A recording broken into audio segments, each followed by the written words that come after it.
See Stoked to be poked out there. How is it? How is Stoked to be poked with COVID, and how is that all feeling like? Good. I've given a good handful of tattoos in the past 6 months. During the quarantine stuff was good opportunities to get back down to San Diego and see friends and family and whatnot. And almost all of those interactions have resulted in one person or in another being like, "Hey Ben, like, can I get a tattoo?" And I'm travel with my little kit here, and they're like, "Absolutely." Oh, we're gonna Got get the a kit. tour of Let's that do kit. it. I can't wait to Uh, see in the box. It's like the yeah. magic And box. so it's been a good opportunity to be able to give some tattoos that I probably wouldn't have otherwise because we wouldn't have been traveling as much and stuff. Because up here in Sacramento, like not many people that I know or particularly friends that are interested in getting tattoos, but being able to kind of travel and with working from home, I think at this point I probably worked in like 15 different office spaces throughout this time, just kind of working remotely, like and truly working remotely, kind of taking advantage of that.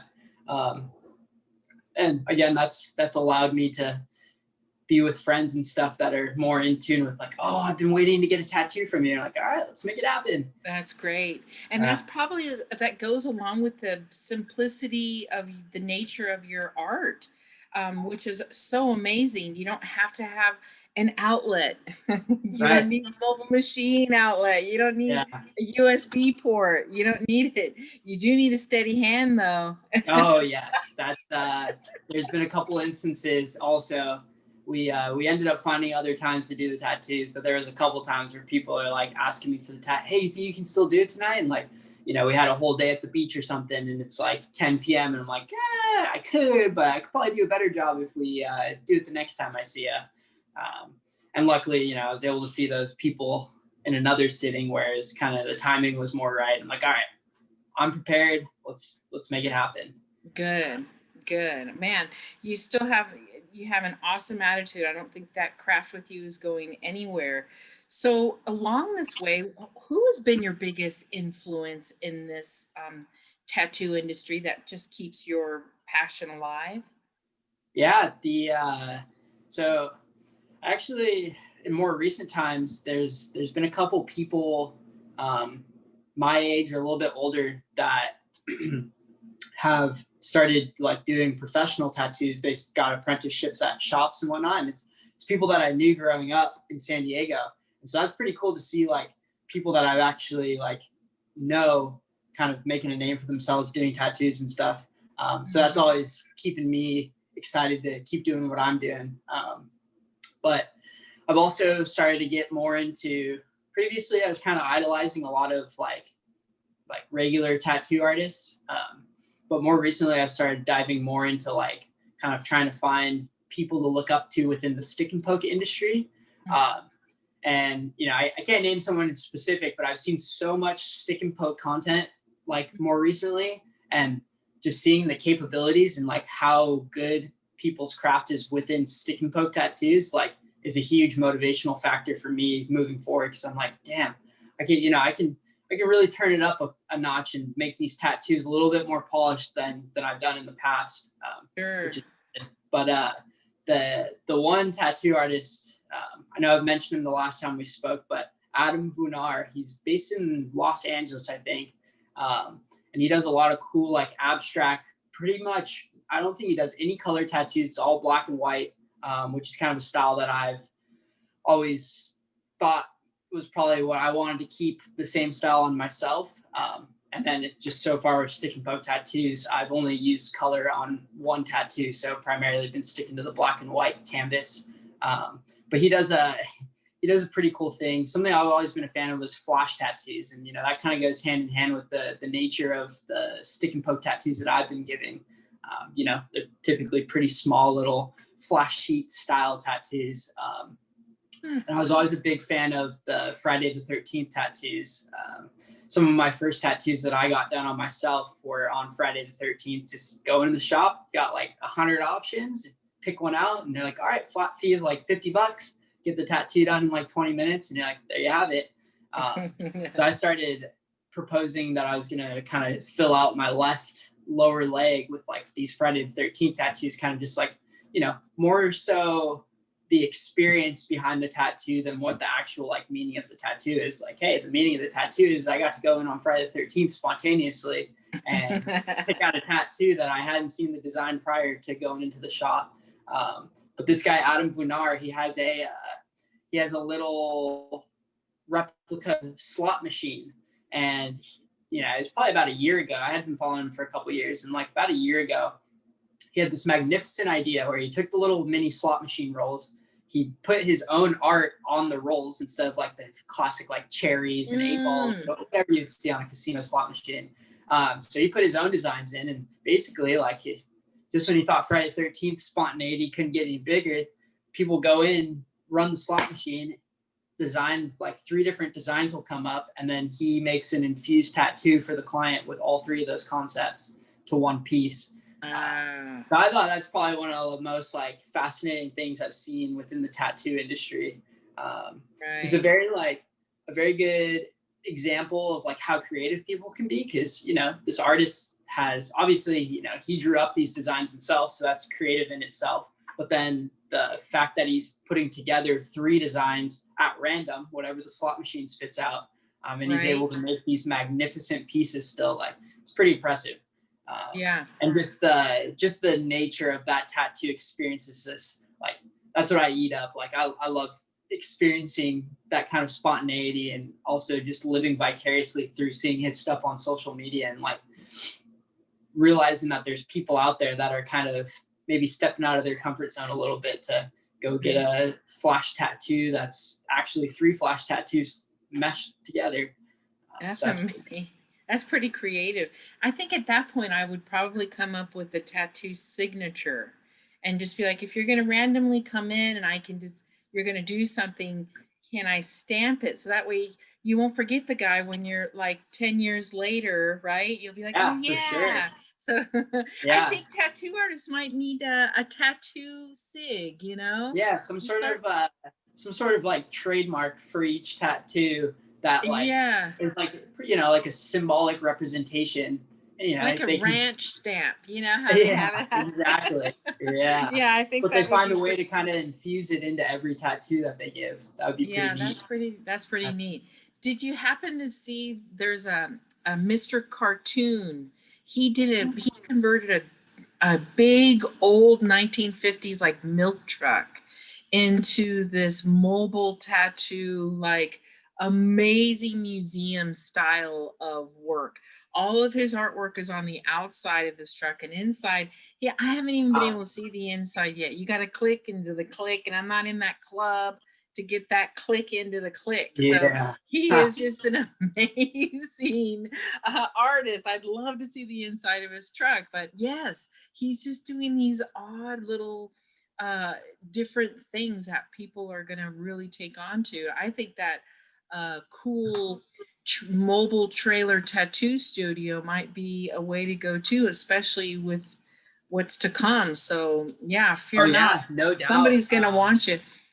Especially with the threat to like small businesses right now and stuff. Yeah, completely. I mean, to rent tattoo space is going to probably be expensive, and it might be kind of hard for people to afford that and still get by, but they can take their business mobile, like game changer. Yeah, for sure. And it's, the only thing we would need to be protective of is the element of wind and the particles in the air that can go on as a microbial, all the more to have that good soapy wash, the prepped canvas, maybe have, that protectiveness around you.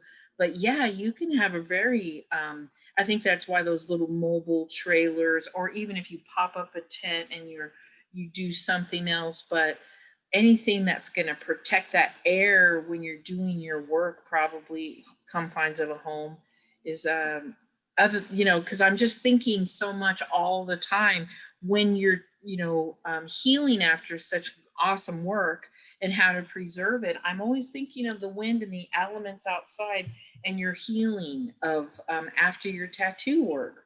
So Yeah, have you noticed that clear skin derma tape?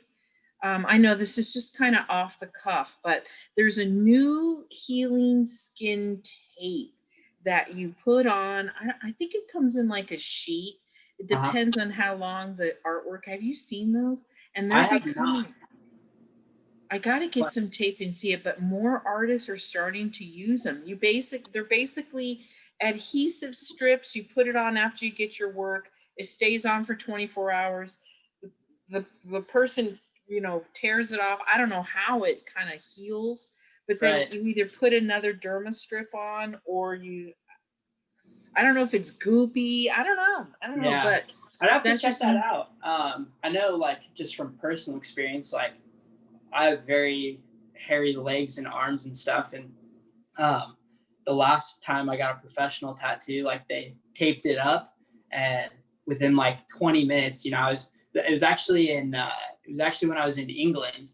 So right after the tattoo shop, was walking around, going to see attractions and stuff. And within like 20 minutes, the tape and stuff hadn't even adhesed to anything because the hair just got in the way and it all yeah. just fell off.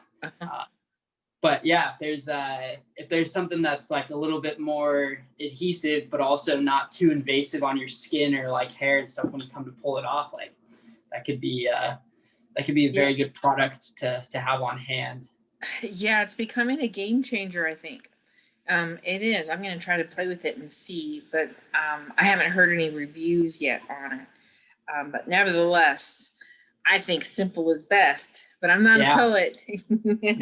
no, I agree. The simpler, the better. Whatever Simpler you the can fit in a little better. container, the better. Yes. So while we're at the box, tell us, can you go through some of what is it like to get a session with Stoked to be Poked? Certainly. Um, so in my box, I basically carry all of the essentials I need to give a tattoo. Um, got my water squeeze bottle. Got this stencil stuff, which is to help transfer the stencil onto the skin. Um, got disinfecting wipes, my inks. Always carry like ink cups. Got all my various sizes of needles. Love it. Um, Dang. some razors if needed, all the paper and stencil paper and whatnot, Right. my ink caps, and always keeping some spare gloves handy and whatnot. But yeah, it all packs a punch pretty good in here. Yeah, it And does. that's It's a that's the beauty of it, is that even when I am home, like, I still keep everything just packed up because it's kind of just like a grab and go type thing, and I it's can store sterile. everything I need for a tattoo, whether I have all my supplies at home or not. All I need is sitting right there. Exactly. It makes us Right. feel so organized. I'm the same way, you know. Yeah, I have my mobile massage bag ready. I got all my stuff in there. I clean it out and get it together every once of the week. It's like, yes, you're just ready to go. You never know. You never yeah. know when you're gonna Well, do yeah, and I it. mean, from my experience too, like, I used to only bring the tattoo kit with me every once in a while, but now I like, because I'm living in Sacramento, like I said, and I don't know all that many people here. I make sure anytime I go somewhere where I'm seeing friends, like, bring the kit, because someone's gonna ask for a tattoo, and at that point, I'm gonna be itching for it because I haven't given one in a while, more than likely, Right. unless it was Yeah. on myself. Yeah, really. I've seen your shirts, I've seen your stickers, Yeah, and I'm wearing a those are Stoked-to-poke handy shirt right now. too. I Yeah, know. got the grab bags, stickers, and whatnot. I love the buttons. Yeah, the latest thing I got was these holographic stickers. They're pretty fun. Yeah, those are Yeah, nice. Those pretty are cool. great. It's So that's what Fat it, Cat wants to do. Aren't those stickers fun? So my yeah, son, I just recently bought him a razor and it was white. I couldn't believe he chose white. I thought he was going to choose the red one, but he chose the right one, right? So we were checking it. I'm like, son, don't you need like stickers? And sure enough, the lady's like, yeah, hey, we got these little bundles of stickers for $5 and all the little brands because I wanted to remember the store and come right. back. yeah, don't we need stickers to go with this purchase? Yeah. Sure enough, we got the stickers, and those things are so cool. So I designed these cup coasters with the Fat Cat Tattoo Care, and I Yeah, we got a oh, couple of those in the kit that you sent me. yeah, My girlfriend was stoked because she's been collecting coasters from like breweries and bars and stuff for years, and so I got those, and I was like, "Here you go, look at there these you cool go. things." Yeah, Oh, those are pretty neat. I'm so Yeah, glad because I was wondering, wouldn't this be fun? But you know what? It's a pretty fun giveaway. It's yeah, actually no, fun. definitely. People are asking me for it, and the bam, the website's right there. You kind of want to feel like you want to just have a beer with it, but I'm forcing a coffee cup on there, and I'm Right. forcing. It's so fun. It's super fun. It's a good good strategy for you too when things start to open up more. Like you can just leave them on bar tops and in coffee shops and stuff, and it'll definitely gain some traction. Exactly. I started seeing some Stoked to Poke stuff around town.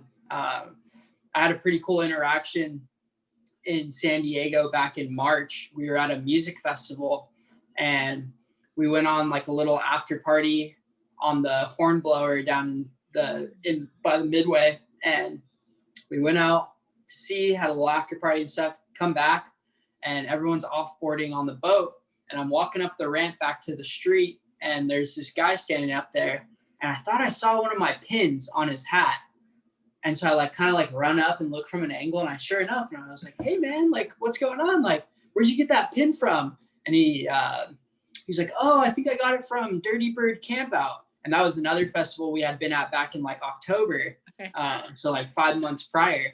And I was like, "No way! Like that's one of my pins." So like we had an interaction 5 months prior. I was handing out pins like candy, so like I couldn't keep track of everyone that I was giving a pin to, but Sure. 5 months later, I see someone wearing the pin. I'm like, oh, that's Oh, neat. Yeah. that's a sign. Started slapping stickers around Seattle back in January too. Went up to Seattle for a friend's birthday, and there we had a pretty good group of friends from back in college all met up there for our buddy's birthday, and we started going around to breweries and stuff. And like I was giving my friends stickers, and next thing you know, they're just slapping them on columns in breweries and on posts in downtown Seattle and stuff. I'm like, nice. Yeah, that's Nice. sweet. Showing the love. That is so cool. I'm gonna get stickers next. It's fun. It's fun. Yeah. It's fun. I'm gonna put it on my laptop. I'm gonna put one on my roller skates. I'm doing it. I'm doing Yeah. Heck yeah. Power to you. it. Right back to you. I'm doing good. And you are too. It sounds good. So, what's the best way to reach out to you if someone wants to learn more about you or get to know you more? How best to interact with you? Yeah. The best way to find my Stoked to Poke would be on Instagram. The handle's Stoked to Poke with a underscore at the tail end.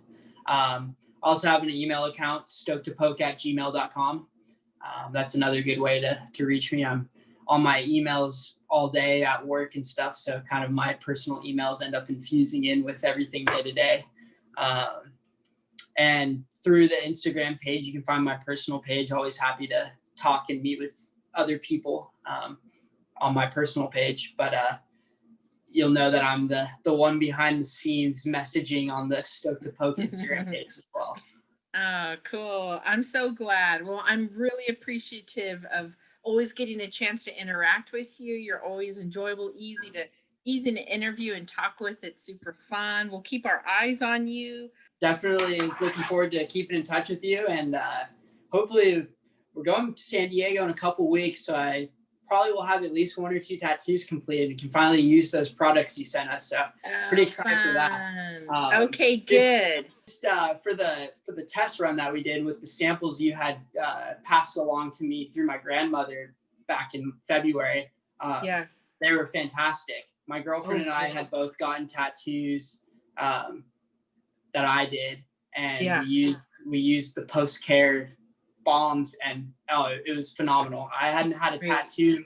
I hadn't had a tattoo heal so quick and so like beautifully. It was beautiful. It was a beautiful healing Nice. before using your Fat Cat bomb. So You're doing Very great work cool. over there, and I appreciate you letting us get our hands on some sample stuff. And I'm excited to use all those various products as I start doing some more tattoos.